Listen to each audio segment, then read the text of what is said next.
Hello, it's been a minute, but I haven't disappeared for as long this time. And I decided it's that time of year where I'm reading a few more books, but because I'll be reading the 5th Stormlight Archive book at the end of the year, I kind of have an understanding of what my favorites for the year are. So let's talk about the books that I really, really liked and love. I'm going to be going in order from, it's not least liked books, but leading up to my favorites, starting with the ones that I really liked, getting into the ones that I loved. I'm not going to be talking about the 14th Wheel of Time book, A Memory of Light, because I want to save all my thoughts about that for my actual video, and I'm getting on it. I'm sorry, I know that's why a lot of you are here. But to start off with, we're going to go with a few that I really liked, really enjoyed reading. The first one on the list is going to be The Invisible Life of Addie LaRue.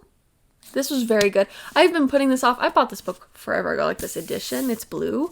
It's so beautiful. I knew I would like it, and I also knew that there was some controversy about it. This book, without spoilers, is good, and I see a lot of why it's so special to people. And in the same breath, I see what I would have done differently and what I didn't fully understand about the character, and there's a lot going on here. That being said, I love Henry.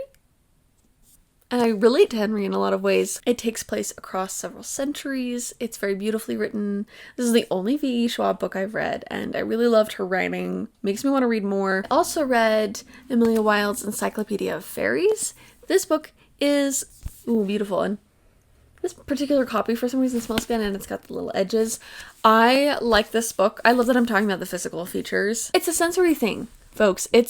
I don't know, I can't explain it, but holding this book felt good. And it also made me happy to read it. It had sort of the vibes I wanted at the time. I loved Emily's character. She was so interesting. A bit of her character that I appreciate is that she is not the main character because she is super, kind and compassionate. She is very curious about the Fae world, and she's a professional in her field. I loved that book. I loved the writing. It felt like historical fiction, even though instead of studying a real natural thing, she was studying fairies as if they were a naturally occurring creature in our world. It felt very real that way. She was being very scientific about it, and that's what I love about her character. And I love a little bit of the romance that's going on. The ending, I feel could have been the climax of it could have been worked on a teeny bit more, just fine-tuned that much more, which is why it's not on my very, very top favorites, but really I loved reading it, and I kind of devoured it. Another favorite of mine, and this one really I don't have any notes, it's just this is where it is on the list, I can't explain it, is A Prayer for the Crownshy. I love the Monk and Robot book. So this is the second book in the Monk and Robot series. In the first book, a monk named Dex, living on a fictional moon that's been colonized, meets in the woods a robot. And they've been long forgotten and sort of left, not abandoned, but left to their own civilization. So it's robots were given independence, they went off into the woods. The monk meets Mosscap, who's a robot, and in this book you see their relationship continue out of the woods, sort of and more into civilization, dealing with some social topics, but also really connected to nature, as both of them are. And there's so much I love about this, these characters, but also the world. I would love to live there. And I really like their relationship and how they talk about relationships. Mosscap is so sweet, and Dex is so irritated and patient at the same time, in a loving way. And I like their progress in society, and there was something even more poetic than the first one. I loved this one. It was very special to me. It healed a lot in me. I want more of these. Going on. So I read this first one around my birthday, and I loved it. I knew I wanted to read it for a while, but this was The Fifth Season by N.K. Jemisin. This is the first book in the Broken Earth trilogy. So fascinating. My friend was reading it, and I was already interested, but then I decided I should read it too. And basically, it's got earthbending, it's got the end of the world. I'm gonna call it earthbending. It's not earthbending, it's its own thing, but it feels like earthbending, and it feels like the end of the world. It is the end of the world. And stuff is going down, and there's so much depth to this that I could just eat up, and I'm excited to read the next one.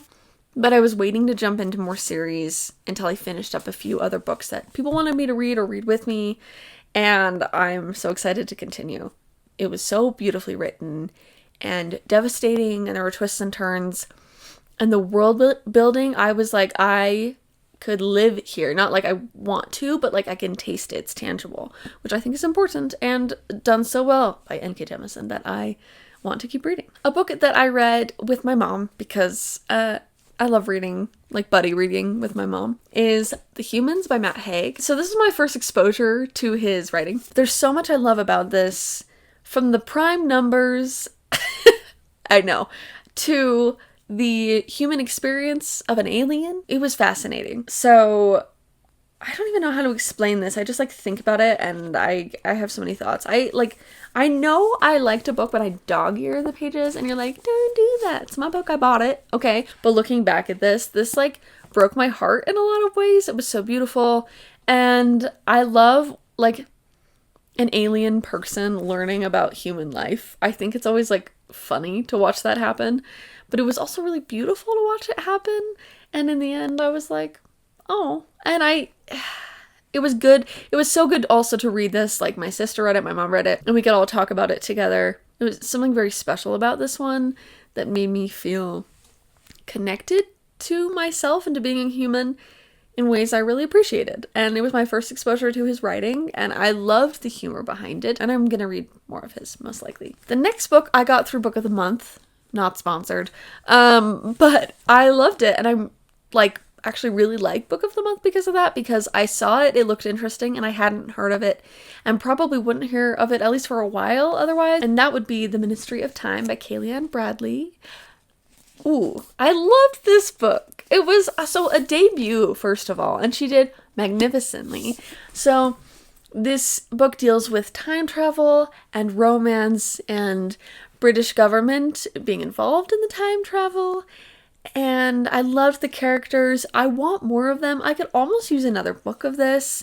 And there were 2 lines in the book that like made me cry. That felt like random and special. And I think in the acknowledgement or whatever, she said she wrote it for her friends and didn't really expect this to come of it. But it worked for me so well. It was so beautiful. It also discusses race and family history and relationships. I loved Commander Graham Gore in this. Is his name Is he Commander? He's Commander. Okay. He is so great. I really liked it, and I really liked him, and I would recommend this to my friends, and it felt special, and I really liked it, so would recommend, for sure. Okay, these last 3 were my favorites that I read. 2 of them are by the same author.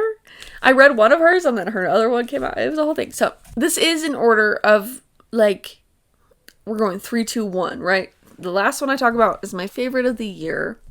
So we'll get to that. But number 3 on that list, and this is like, they are all near and dear to my heart, and I would reread them again. A Sorceress Comes to Call by T. Kingfisher. I love her. So T. Kingfisher, I have read What Moves the Dead, What Feasts at Night, and those 2 I read first, before anything else. That's what I heard of first, which is so interesting to me.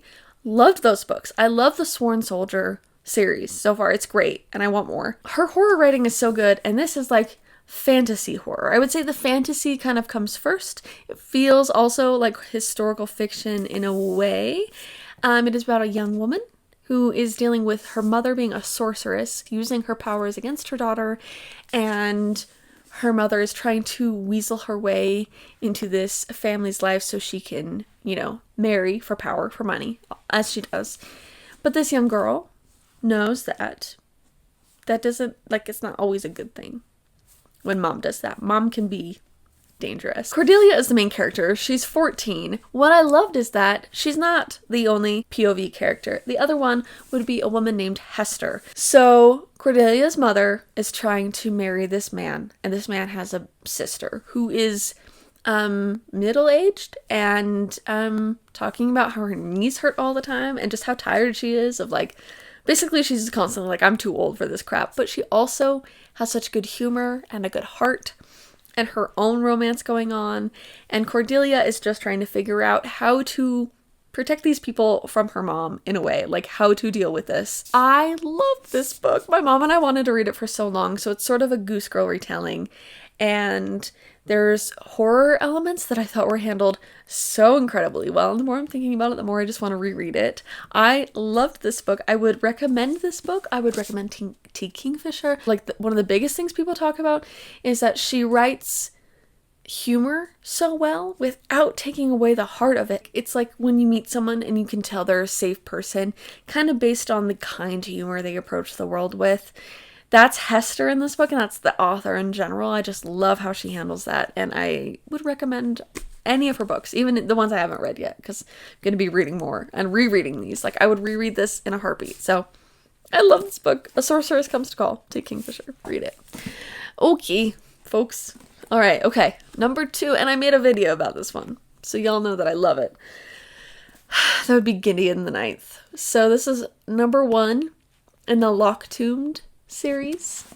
What the heck? So watch my review for this and how, like, the humor plays. I think humor just gets me. Like, that's the thing, though. It has to be, like, well done, well managed humor that doesn't take away from the moment of the character and feels right for the character. And in both of these books so far, I felt like that worked. Gideon the Ninth is an excellent book.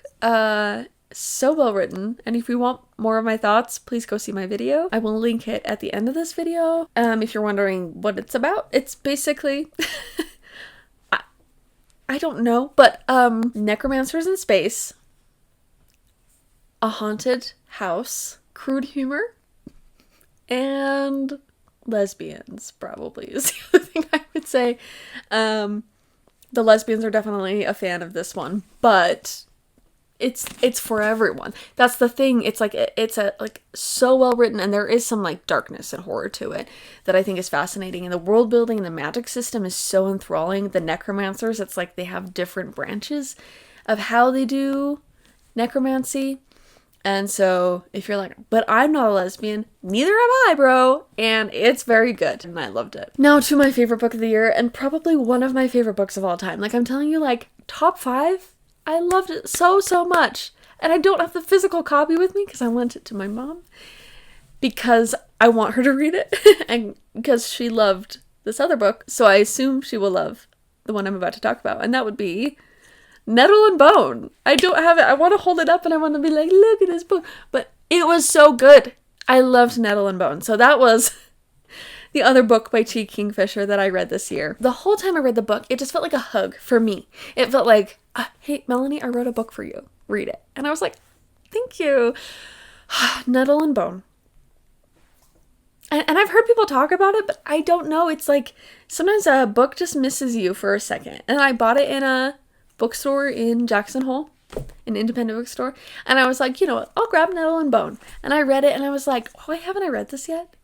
It was so beautiful. So Nettle and Bone follows Mara.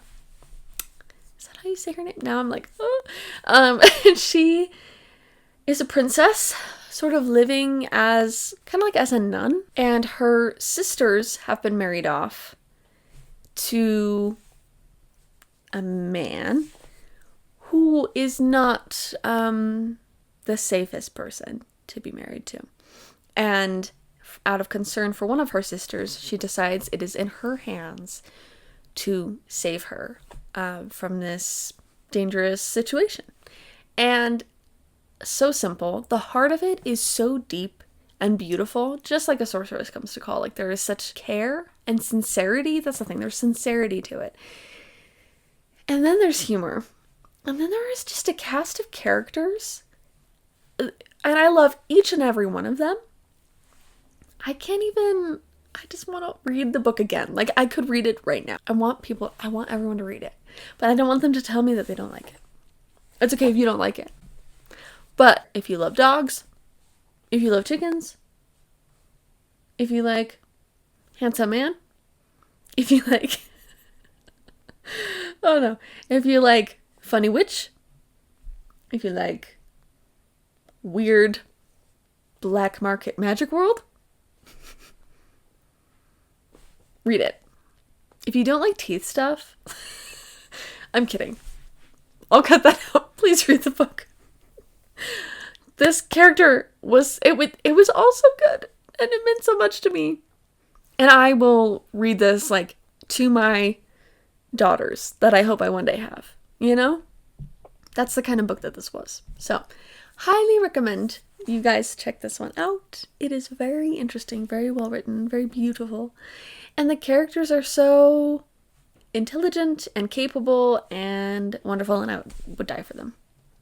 So anyway, I would recommend reading Nettle and Bone. But those are my favorites, and I'm very happy to have read them, and I appreciate all of you for watching. If any of these sound interesting to you, I'd love to hear about it. If you have any recommendations based on these books, and if you're like, you have terrible taste and you hate me,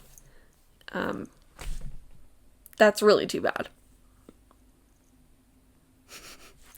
I'm tired. I'm gonna go hang out and relax and probably fold laundry and talk to you guys later and in the future with a new video. Thanks so much.